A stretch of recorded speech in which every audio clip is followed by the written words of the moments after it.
রান্না এবেলার মতো হয়ে গেছে। আজ আমার নাটক আছে মেটিয়াবুরুজে, তাই তাড়াতাড়ি বেরিয়ে যাব। তাই রান্নার মাসেও তাড়াতাড়ি চলে গেছে। বিকেলের জন্য আলু ফুলকপি কেটে রেখে গেছে। ওই ডিমের অমলেট করে আলু ফুলকপি দিয়ে ঝোল হবে। আর রান্না এবেলার মতো হয়ে গেছে। দেখাচ্ছি কি রান্না হয়েছে।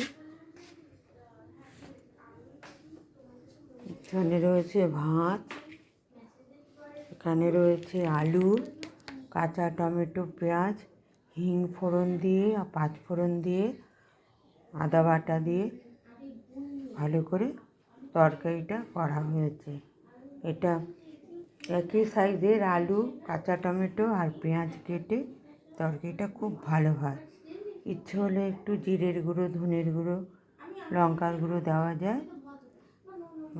হয়েছে। আর এখানে রয়েছে উচ্ছে দিয়ে তিতা, উচ্ছে, কুমড়ো, বেগুন, আলু একই রকম কেটে সর্ষে ফোড়ন আর ঘি ফোড়ন দিয়ে কষিয়ে একটু আদা বাটা দিয়ে মাখা মাখা করে নুন মিষ্টি দিয়ে নামিয়ে নেওয়া হয়েছে। এখানে রয়েছে চারাপোনার ঝোল, এই যে চারাপোনার ঝোল মানে কাতলা মাছের বাচ্চা, সেটাকে গোটা গোটাই রেখেছি। কেটে ভালো করে ধুয়ে ভেজে তারপরে তেলের মধ্যে জিরে ফোড়ন দিয়ে আদা, ধনে, জিরে, লঙ্কা, টমেটো বাটা দিয়ে কষিয়ে আলু ভেজে শিম ভেজে জল দিয়ে দিয়েছি। ফুটে ওঠার পর মাছ দিয়ে নুন, একটু লঙ্কা, ধনেপাতা দিয়ে নামিয়ে নেওয়া হয়েছে। আর হয়েছে চাটনি, কুল আর টমেটো দিয়ে চাটনি। এটা আমাদের রোজই লাগে, এটা করা হয়েছে। এদিকে ফল কেটে রাখা হয়েছে। আর এই যে এখানে সব রান্নাগুলো দেখালাম, দুধ চাল দেওয়া আছে। আর এখানে রয়েছে তিস্তা তুষার ভাত। আর এটাই রয়েছে আঙ্গুর। আর এখানে রয়েছে কুল।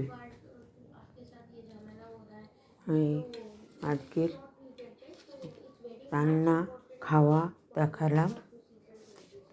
খাওয়া বলতে খেতে এখনও বসিনি, এবার বসবো, দেখালাম। ভালো লাগার মতো হয়তো কিছু নেই, তবু যা দেখালাম তাতেই লাইক, কমেন্ট, শেয়ার করবেন। আবার পরে রান্না নিয়ে আসবো। আজ আমার তাড়াহুড়ো, বেরিয়ে যাব, তাই একটু অল্প করেই রান্না হয়েছে। আবার যেদিন বেশি রান্না হবে বেশি রান্না দেখাবো। এবার তাহলে এখানে শেষ করি।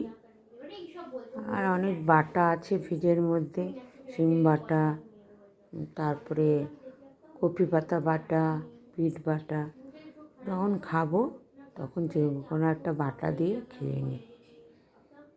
আজ এখানেই শেষ করলাম, আবার পরে দেখা হবে।